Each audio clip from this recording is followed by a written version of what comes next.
What's been the biggest problem facing Xbox, I would say, this generation? If I were to ask you that, like, what is the big problem that has faced Xbox? What would be some of the answers that you would come up with? Probably in the comments, et cetera, et cetera. I'm sure some of it would be lack of games, right? That was a 2022 issue. It certainly isn't a 2023 or a 2021 issue because the first party output Sony by a significant margin in both those years. In particular, this year, they really ran circles around PlayStation. I would say, if you were to ask me, it's timing and also the fact that the media is just never seemingly okay with Xbox for whatever reason. Like, I still don't know why. Obviously, I did the video where I talked a little bit about Xbox being the most covered platform. Considering it's quote-unquote last place, you would think that not that many people would be talking about it, but literally everybody is talking about it. So it kind of goes against some of the narratives that, people... they talk about Xbox for the wrong reasons, to be honest with you. Again, I think honestly Xbox has a lot going for it, and if the media ever started going in favor of Xbox and started reporting accurately on Xbox, I think we might see a whole other game, because just like, and I know people go, oh, well, there's no such thing as biased media, there's no Xbox tax, there's no this, there's no that. Listen, there's that in everything, right? If you're going to watch the regular news about regular things, depending on the news outlet you're watching, they're going to either report accurately on whatever political stance you're for or against. They're going to try to do their best to do some fear mongering so that you tune in the next time to see how you can better protect yourself or anything like that. We see this all over the place, right? Like, I'll give you a good example without getting too much of a rant here, but every day we see there in this country, in the U.S., I don't know about other places, but in the U.S., where we're allowed by right to have our guns, people use their guns to protect themselves, their homes, their businesses, every day. Every day this is a thing, but the news will only show somebody doing something super negative, right? Not the hundreds of times a month that people used it to protect and to do that kind of stuff. So that's kind of what I'm talking about here. Not that this is comparable to guns or anything. I'm just saying, in general, there's a slant to the news regardless of which side you're on.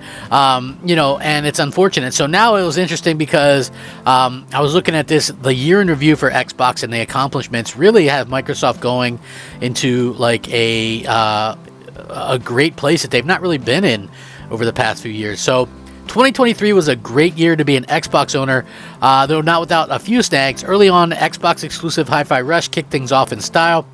Redfall was a little bit of a disappointment, but again, people really look to things to pile on when it comes to Xbox. Redfall wasn't great, but was it as bad as Forspoken or some of these other games we've gotten? I don't believe so.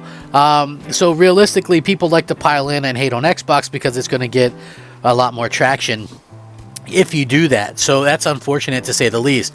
Obviously, with many feeling dubious about other upcoming Bethesda games because of that, it was a relief to see that Starfield launched to record sales as well as record engagement a few months later, followed by more good news from Microsoft when, no matter how you're feeling about it, the Activision deal finally managed to close in October. So again, Microsoft, how can anybody say Microsoft had a bad year this year? Hi-Fi Rush, great game, Shadow drop into Game Pass.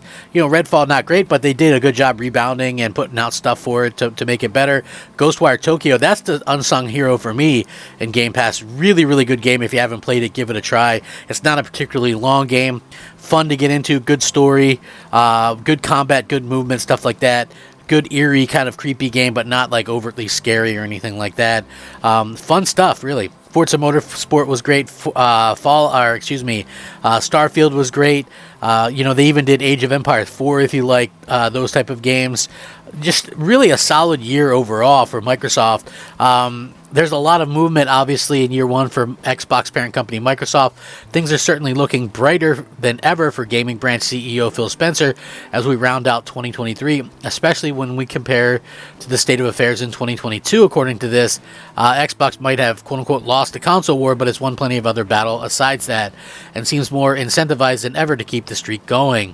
Let's start at the beginning, teeing off the bumper year with Hi-Fi Rush. The largely positive responses to the rock and roll rhythmic action felt promising as we went into 2023, which is really good as well. Of course, obviously, when you see Redfall kind of hitting some of that stuff, and even Phil Spencer said he was disappointed by it, you can understand why people were like, oh, same old Xbox. But they don't realize is that's the first outright negatively reviewed game they've released in over 3 years. Look it up. First party Xbox releases over the last 3.5 years. It's the only outright negatively reviewed one, right? 2023 on Game Pass, when you look at things, Xbox appears to have done a total of 180 on its comparatively slower 2022, as both Game Pass service and Microsoft's overall gaming revenue are up 13% and 9% respectively. So things are really kind of looking up where they're needed to be. Starfield, the interstellar RPG, launched and has now gone on to do over 13 million players, the largest launch ever for them. It did sell millions as well. It's the 10th best-selling game of the year, despite the fact that it's day one in Game Pass. Think about that for a second. A lot of the games that people really go, oh, well, man, PlayStation fans buy their games. The Final Fantasy 16s, it's ahead of that. It's ahead of MLB Baseball. It's ahead of all this other stuff that is multi-platform, and only right behind Mortal Kombat, the game, which is multi-platform as well. So yeah, crazy to think of that. And Starfield is really only on one console and the PC, of course. So that's really cool to see that is actually something that they managed to kind of accomplish as well. So Microsoft is rolling sort of in a really good way right now. It might have been Game Pass's best year ever. I think they did something like 50 day one games or whatever into the service, which is incredible if you think about it. Microsoft succeeded again in the Activision thing, and Phil Spencer has promised 100% parity for PS5, keeping it on PlayStation. I think that's a boss move right there. You could do the thing that Sony does and get, make sure that it's you get extra skins or whatever that are exclusive to you. Again, I think that's realistically something that they could have done, and that's something that Sony probably would have done. But when we start seeing that, Microsoft has some good posts in the news, I think it's time we start going, oh man, anything can happen. So it's been really impressive. Obviously, we got Fable coming. You've got Avowed, Clockwork Revolution, South of Midnight, Hellblade 2. There's so many great games that Microsoft has, and they're in such a much better place than the competition. So I really think it's paying off for them to kind of have the things that they do and finally get a little bit of traction and love from the media. The media is so quick to hate everything on Xbox. I can't imagine if the tables were turned and Microsoft Best Studio had to outright cancel their game, because I remember when Scalebound was canceled and Fable Legends was canceled and everybody was saying it was the end of Xbox and mismanagement this and Xbox sucks and this and that and the other thing. Meanwhile, you have Sony literally have to reverse course 3 years into the generation because they chose poorly, and their best studio was doing a free-to-play games as a service game that they've wasted 6 or 7 years on now, and and nobody's really saying much of a peep. I mean, it makes the news, but it's like one day, and then the next day it's back onto some ridiculous article about Starfield. So it's pretty clear to me to see where a lot of the bread is buttered in terms of the gaming media, and it's unfortunate, but I think a lot of people are kind of catching on to that, and I hope that people are starting to realize, hey, it ain't so bad to own an Xbox. Xbox is literally the most consumer friendly console out of platform out of any of them. It's just, honestly, they're just killing it, in my opinion. They're doing such a good job making sure that all the friendly stuff and even the developer friendly stuff is important to them. So I love seeing that. I love seeing that Microsoft is really on the ball here and kind of nailing it, just as far as I'm concerned. So hopefully you guys understand where I'm coming from with that, and make sure that Xbox fans kind of understand how good we have it. Don't let the fanboys on social media kind of trick you into thinking otherwise. We absolutely have the best of everything right now. So keep that in mind as we go forward. I honestly think that it's pretty incredible, to say the least. And as an Xbox fan, I gotta say, listen, we really have it good right now. And Microsoft, give them the positive feedback, give them the negative feedback when it's needed. And I've mentioned this several times, and nobody has given me a good reason.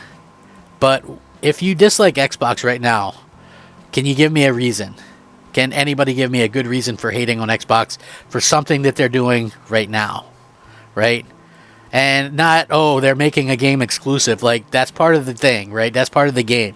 PlayStation, they have exclusives. Nintendo has exclusives. Why is it only an issue if Xbox has exclusive? That'll never make sense to me. So, I don't know. Let me know what you guys think.